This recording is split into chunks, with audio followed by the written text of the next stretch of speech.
Okay, so we're going to talk about hero and sage, the second part of the four broad archetypes that we were talking about for the introduction. So the idea of the hero, or the heroic category, the way that I'm defining it, is basically having to do with the idea of how we deal with death or with our finiteness, the fact that our life is finite or that our time is finite. And so that covers a number of different things. A number of different things fall under that category. So not just with the moment of death, okay? Not just how we deal with the moment of death or think about the moment of death or other people's death, our loved ones' deaths or things like that. But how we look at questions of our limited time in life, how we see that at various stages of our life, when we come into a realization that that is the case, the ways that we deal with that realization. So there's numerous things, numerous issues that I think come up with that. One of the big categories that I think that deals with is questions of significance. So in one way, the heroic impulse kind of ties in with the whole question of meaning. So I said that these categories are archetypes for pursuit of meaning or creating meaning or pursuing meaning in life, trying to create a meaningful life. And in one way, trying to assert significance in an individual way has to do with a lot of times our anxieties about our own demise, or I think sometimes when we see the passing of people that we care about, or even people, when you see people struggling with the passing even of a celebrity, like when we see people look and mourn the passing of someone who was a famous person that they grew up with or something like that, one of the things that they are dealing with is being reminded that even someone that they have put on a pedestal, that they have seen as kind of an icon, is not immortal. Someone who seems immortal is not immortal. Right. The most immortal people in our society are yet mortal. Still subject to the same weaknesses that all of us are. And so there's a lot of stuff, I think, to unpack with that, to go through with that. One of the things that I think is really significant with that is to look at when that begins to kind of hang over our psyche. So there's a brief time in life when we are not aware of that. 18 to 25. Yeah. Or 35, maybe. Yeah. Then everyone, when you're young, maybe it's the death of a pet. So a lot of times, I think it's maybe the passing of an animal. That's maybe a lot of our first time that we come into touch with that idea. Which is actually a nice way for it to happen. Yeah. For lack of a better analogy, really. I mean, a gentler way than losing a loved one. Immediately jumping directly in, which some people do. Mm-hmm. Some people do. Mm-hmm. But it gives you a little taste of that before you have to deal with the full magnitude. Right. Yeah, and I'm sure that all of us can, if we think about it, and that's another thing I'm going to get to is kind of, a lot of us don't like to think about this or talk about this. It's a difficult subject for sure. But if we think about it, if we go back and think about the first times or one of the earlier times that we encountered those types of situations, we can recall some of the confusion or fears that came up from that and how it was dealt with by people around us, the older people that explained away some of the feelings that came up with that. And then how do we deal with that? And you don't just deal with it one time. You deal with it on an ongoing basis. You deal with it forever, because it's not something that you can really get full, complete closure on, I would argue. I don't think you can get full, complete closure on that, because you are always looking at it through an ever-changing perspective. Mm-hmm. So, and you continue to have memories of pets or loved ones that you have lost, and that's always there. Once it's there, you don't, it's gonna always be there. Yeah, and I mean, like, even the fact of your own mortality, you see in different ways, and kind of like how you were joking that you're ill-equipped to see yourself, and I don't know if you can ever see yourself as truly, because as long as you're alive, it may not even be possible to imagine yourself as mortal. It just seems so strange to think of the fact that you could not be here, because you feel. I think it's part of that the doesn't thing feel that right. You can't. It's hard to know a state of being that you haven't experienced. Yeah. So why do I think that's such a big category? Well, that's one reason why I think it's a big category. And then another reason I think it's a big category is that, so I mentioned significance. And then I also think, so I mentioned on a couple of the other categories, like warrior and poet, I mentioned that I picture these as maybe a ladder or a hierarchy where you could think of certain individuals as occupying a pinnacle position, right? Or an iconic position. So think of, you might, if you asked some people, tell me someone who you think of as being heroic, right? And someone might say a firefighter who rushes into a building facing certain death to try to save people, or a soldier who rushes into enemy fire to rescue a friend, or something like that, right? And that is a heroic action, right? That has to do with facing down death, right? It also has to do with asserting significance. In other words, living in a significant way, in a very significant moment. So in that one moment, so behaving heroically in that, in a final moment, okay?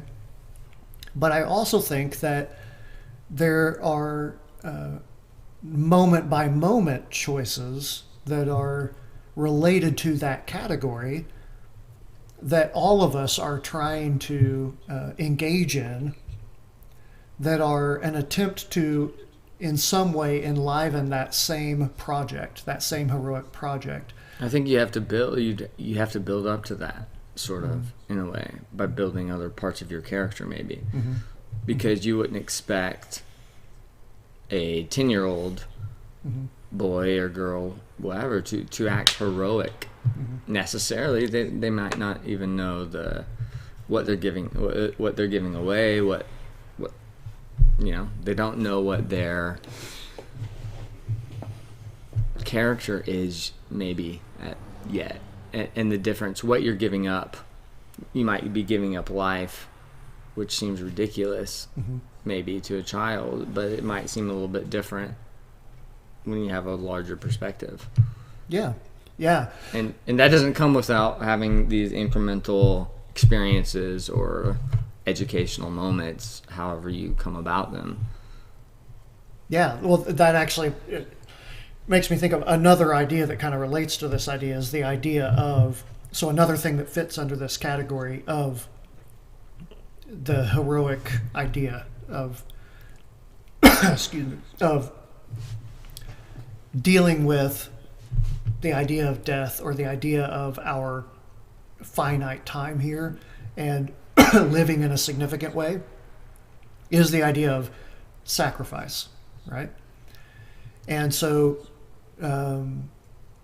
seemingly conflicting ideas arise from this. So what you just kind of mentioned is something that we have to learn and mature ourselves into. And there's a number of kind of philosophies and religions and cultural mores that have to do with things that seem like they don't make sense, right? So all of these things that have to do with giving up yourself for something larger, or whether it's an idea, a tribe, a family, a loved one, it's probably hard to come up with some action that you would call heroic that doesn't involve something like that, right? So, so ideas that have to do with sacrificing yourself, giving up yourself, are in that category, run in that same vein. And so I would again revisit that can be done in a day-by-day, a quotidian fashion, as opposed to a one massive moment fashion of rushing into a burning building. Of course, that is a heroic action. But also think about sometimes when you could ask people, tell me someone that you think of as a hero, and you'll also get answers like, my dad is my hero, or someone was raised by a single mother. My mom was my hero, or my coach was my hero, or some mentor that I had was a hero to me. Why? I think some of the things that are common in each of those cases were more day-to-day heroic projects that fell in, that gained significance, that earned significance by giving up of themselves for some larger theme, not in a momentary rush of heroic action, but in a life well lived. I think part of that, I mean, with kids, that's something that we try to teach kids all the time. You have to give up something now for something later. That's why you don't eat cookies all day long for breakfast, lunch, and dinner. Yeah. You have to understand that you sometimes have to give something up now to have something better later. Yeah. And that's a process, but I think you can apply that. Well, you can apply that to bigger parts of your life, more than cookies. Once you start seeing that same idea is applicable in a lot of parts of life. Yeah. Then there's some of the things that I want to get into looking at, there's a number of quotes that I think of off the top of my head even, that kind of touch on some of those contrasts that might seem even contradictory. There's a quote that I really like from Masashi that he said was, "Fight as if already dead." All right, so he was speaking of finding a mindset that is not not grasping onto your own life. And he was essentially saying that for someone who is having to fight in a life or death situation, that their best chance of living in the moment, to be in the moment, right? Well, their best chance of living through it was to not be overly attached to living through it. Right. Another quote in that vein is from Virgil. It says, "The one hope of the doomed is not to hope." Okay? So the one hope is not to hope.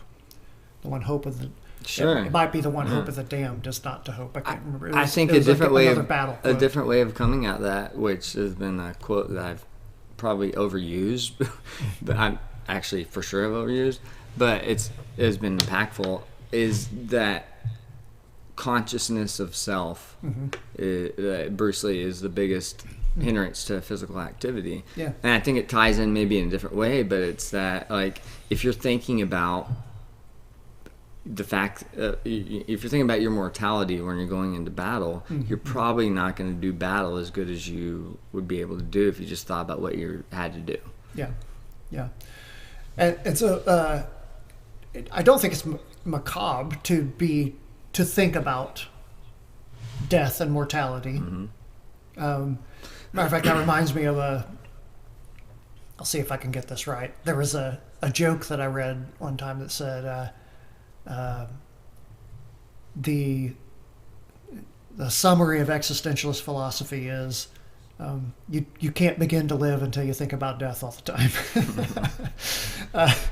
And the point was some of these things that we've been saying, that it's not dark or weird to turn your thoughts toward the fact that we have limited time. In fact, and again, I think this is Marcus Aurelius that said, remember that you could leave life at any moment. Remember, and remember death was that memento mori is something that they would whisper in the ear of the Caesars when they had conquered. In other words, in your greatest moments, remember, you will die like everyone else. So never forget that your time is short. Not to be depressive and dark and dreary or gloomy, but to make sure that you remember what a precious gift every single moment is, so that you can sop it up and savor it to its greatest extent. Yeah. Because you could so easily waste it if you make the mistake of thinking it's infinite, which, as we said a minute ago, really that's just you really only have that luxury for a very short time in childhood, or maybe between 18 and 25. Or 35. Or some of us extended out a few years. Okay, so I had my own way of not fully realized way, but I started getting that same thought in my head around 25 or something, and I ended up having, I think I had a flip phone at the time, and you could scroll a text when you flipped it. I mean, we can do fancier things these days, but mine said you only live once every time I flipped it up. Yeah. And it was the same concept, and I probably used it for nefarious reasons at the time. Exactly. But it's come to mean, something more as I've grown. For sure, yeah. I have a memento mori coin that I keep by my monitor at work, by my computer monitor, because I do think that that's a very useful. Especially nowadays, it's good to remind yourself that, I think. I mean, for me, for sure, looking at, I mean, I don't do a ton of social media stuff, but it crosses my mind often, maybe because of seeing that you only live once thing for years. I'm like, okay, just valuing your time. Like, what are you only have so much, so let's not, use it in a way that you're going to be unhappy with when you look back and think about what you did with your time. Because I've had plenty of time that I can look back on thinking, man, what the fuck was I doing? Yeah. Yeah. For sure. Yeah, so there's a lot to cover under that category, and I have a number of people that I want to talk to about that.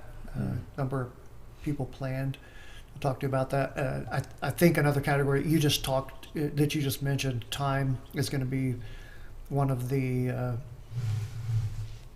things that I want to get into in that category. But I think that's a good intro to get us to set the stage for it.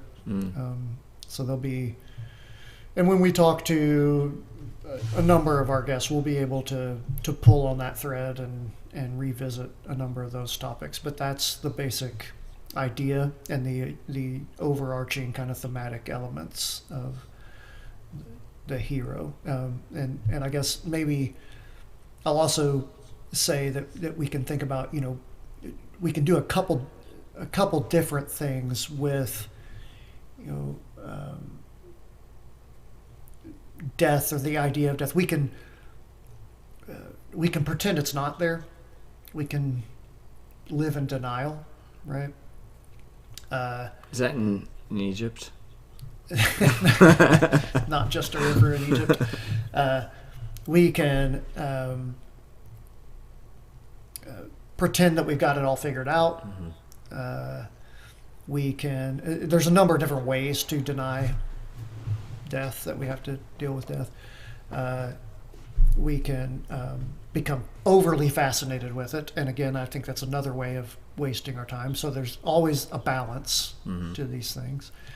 And then I also think that, and one of the things that I'm almost a little afraid to even speak too much of is that your knowledge of drumming. No, I'm sorry. we grow through time Yeah. in our understanding of it, right? So there's not a way until you experience certain things to really speak on them, right? So you can only say what you can say related to things that you've experienced. You can only say things that you should say.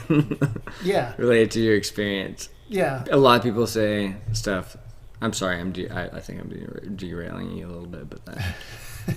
Yeah, you can. I automatically thought of all the people that have told me things that they are super passionate and they know to be true, that I know to be not true. Yeah. Yeah. Yeah. Well, all I'm saying is that when you're a certain age, you can't have experienced certain things. Right. Right. Right. So, I'll give you a quick example. Well, two quick examples. Right. There are certain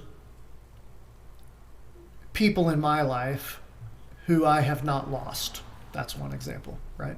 So I can't speak to that. So I have a certain ignorance and innocence in that realm. So I have to remain silent on that. I can't speak to that related to death, right? And so that's one example. And so I will have to grow into and through that whenever I experience that. So we can only have the perspective that we have at any given time, right? At the same time, I'm 43 years old right now, and I feel mortality in a different way than I did when I was younger, right? When I was younger, and I was passing a semi, and a semi almost weaved over into my lane, and I had to kind of pull over into the shoulder and then accelerate past them, and worried that they just almost hit me. It's a different feeling. When I was younger, I might have just honked at them and weaved back at them and got in front of them, hit the brakes and flipped them off, and just thought, maybe I'll start a fight with this guy, and that just made me mad. Or if I was with one of my buddies, I might have kind of laughed about the fact that we just drove over into the gravel. It was just an adventure or something that made me angry that someone had inconvenienced me. Not one thought. Run your car over with a semi-truck. Yeah, not one thought. And that's the thing that we think about now. Because I wasn't the sort of person who died in a car wreck. Right. That just didn't happen to me. Whereas now I totally understand that that's completely something that's possible. Yeah. And often I have one of my children in the car with me, and that's not my reaction at all. So I have a totally different view of mortality now. The second example, so the first example is, so I have ignorance in certain ways, and so we can't speak of things that we haven't experienced. We have to not do that. Another example would be this, again, to use age for the example. I haven't yet, I've experienced certain things breaking down in my body a little bit, right? Just but mostly from jujitsu or doing something stupid and, something like that. But I haven't yet experienced, for example, looking in the mirror and seeing an old man, right? And feeling inside that I don't feel like an old man, right? That probably feels, I've got to think that must feel different, right? I can't have the feeling of someone who's in their 80s or 90s and knows like they are approaching almost certainly the end of their life soon, right? Like Right. you have to be thinking some different thoughts at that point. Feeling your body change that much on you, you have a different perspective. I cannot have that perspective at this age in the same way that someone who's a teenager can't have the same perspective that I It's do. impossible, So, really. right. It's impossible. So, You can only know what you can only fully know what you've experienced. Yeah. Otherwise, it's somewhat theoretical knowledge. yeah. So that's where I was saying. So we don't have closure on the idea. We continue to learn about it and continue to learn through it as we age and live. All right, so sage. So we've done warrior, poet, hero, and now sage. When I first was trying to conglomerate these categories or come up with these ideas, one of the broad categories that I thought about using was scholar. And I'm glad you chose sage. good. Sounds better for sure. Yeah, it sounds cooler. The hippie community is gonna love it though, for Okay. sure. Oh well. So I actually have on one of my tattoos, I have some words from an old quote about warriors and scholars and cowards and fools. It's a quote that I really like that says, the nation that keeps its warriors and its scholars separate will have its thinking done by cowards and its fighting done by fools. So, in other words, you need to keep those disciplines, you need to keep some joining of those disciplines. You don't want the warrior class, so to speak, to not be very educated, and you don't want the educated class to not be getting their hands dirty in some way. It's a bit of the yin yang sort of idea, right? Like, Well, you want some pragmatism in your thinkers, right? And you want some thinking going on in your fighters. it's balance. It's balance. With anything, Yeah. ideally, that's Yeah. what you're hoping for. For sure. So I think that's a really insightful quote. And so I think that's probably why I started thinking, is scholar one of the categories? Is it broad enough? Is it something that I think enough things fall under that I want to use the category scholar? That's more of a modern term also. I mean, I guess it encapsulates the, Aristotle as well, but Yeah. it's more, so you're getting at more, it's more than intellectual, it sounds like. Yeah. Sort for of. Sure. It That's sounds why I like the moved to thing that sage. you're, okay. Yeah. So a scholar can be, in the end, knowledge is not in and of itself what we're aiming for when we're looking for a meaningful life. So knowledge is good, but it's more wisdom. It's more the right application of knowledge that we want. Applicable knowledge, sort of. Is that it- that's like it could be a definition of wisdom, maybe. Yeah, maybe the sort of proper how you're application talking about it. of Yeah. knowledge, right? So where is it being pertinently applied? And if you think about the sorts of things that we call wisdom, I think one of the things that we could say qualifies something to be wise is that it's survived time. Mm-hmm. And one of the reasons that something survives time is that means that it has, like when somebody says something has stood the test of time, right? That by definition means that it applies in a lot of different contexts. Okay? Mm-hmm. So it's not just very specific to a certain discipline in a certain context, in a certain time frame, certain culture, whatever. And it's stood up to different types of intellects and different types of people over the ages, and has stood strong. Still there. And that, Yeah.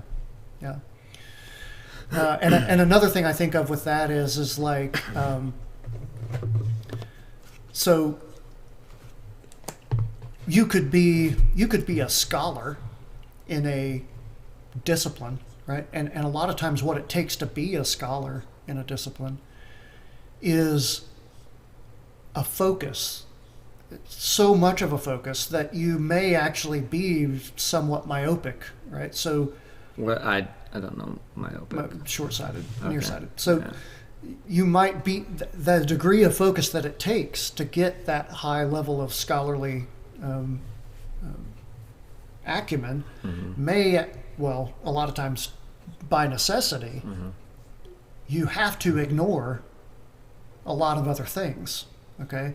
And so that may not be, it's not that we don't need that in certain disciplines and that we don't need that in society, but I don't think that when we're seeking the meaningful life or the well-lived life, I don't think that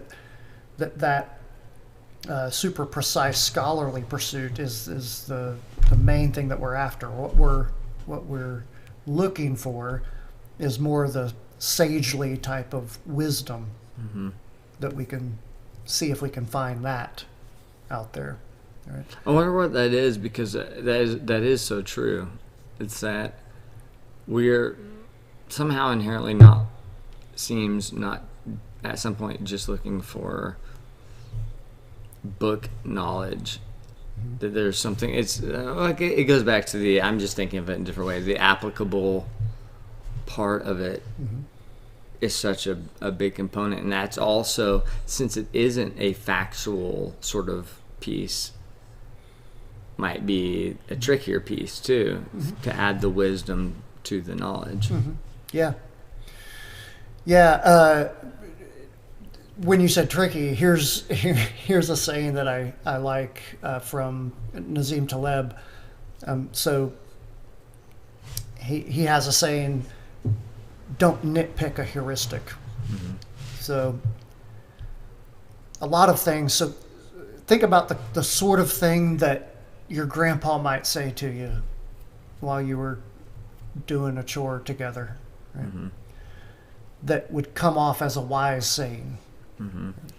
That might be a heuristic. Okay, so save your pennies and your dollars will wash themselves. Yeah, so something like that, right? So watch your pennies and your dollars will wash themselves. Anyway, go ahead. So a heuristic is a kind of a rule of thumb for thinking. Like it's a quick rule for thinking. And the point that Taleb is making about not nitpicking a heuristic is that he says a lot of times when he puts out heuristics to people, there's this tendency in a certain sort of person to try to find the exception in the heuristic. Yeah. You know, like, well, but there's this, but there's that, but there's always a caveat. That's you can always find a caveat in Grandpa's Yeah. wisdom, right?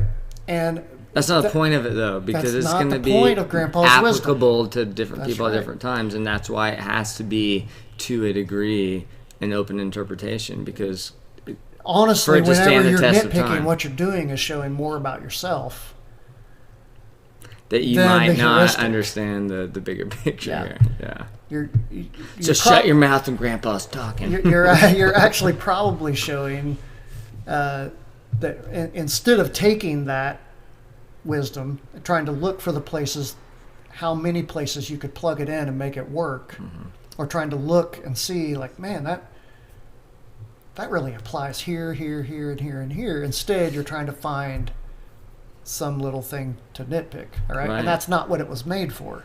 It's almost like you're just trying to prove your worth somehow by edging in your little piece of, well, Yeah, I know a this. little bit better. Right. It's a juvenile response. So I like that saying by Taleb. And another thing I've thought of with the sage that's kind of a trick is this. One thing that's kind of tricky about the sage idea is that anyone who we could say qualifies as a sage is probably not going to call themselves that, right? And so, like, you're probably not going to be able. We got a guru over here. Yeah, exactly. You're probably not going to be able to call any guests on the podcast and say, "Would you say you're a sage? When did you become a sage? Yeah, when did you get your sage How long degree? does that take? I'm working on my sageism. Yeah, so we're probably going to be doing a lot more of looking at people from history and agreeing amongst ourselves that we think this appears to be a sage. This is probably wise. Right. Yeah, I think this is probably wise. Would you agree? I see a lot of wisdom in those sorts of conversations, as opposed to someone coming on and saying, I've got some sage wisdom to drop on. And that's so much harder to be that way anyway, because you can find cracks and holes and all kinds of things if you're looking at it in that manner. Mm-hmm.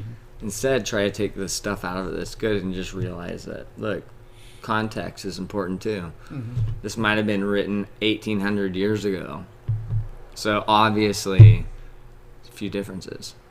Yeah. And so, like, take the good and disregard the bad, and if most of it's good, then, I mean, all those details have to be obviously looked at. Yeah. If you're going to take something in, but well, I hate to overquote Taleb, but he also, I saw something that he wrote one time where he said he will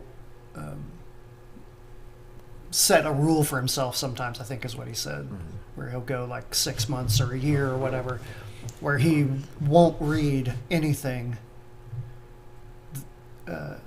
that's newer than 500 years old.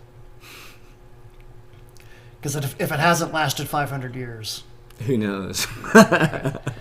So, like, fair enough. Yeah. So that goes along with our idea of standing the test of time. For sure. That's good. So, sage, the idea of it being that it's not so much scholarly knowledge, but wisdom, and then I've got a few ideas that I think qualify for that. So I always want to, if I put forth a few things that I think qualify for that, I always want to have conversations about. This seems like something that holds up. So I've got a few things that I want to discuss there. As I said, will mostly be from old writers and saying, this seems like it's so the guests that we're gonna have, what's the?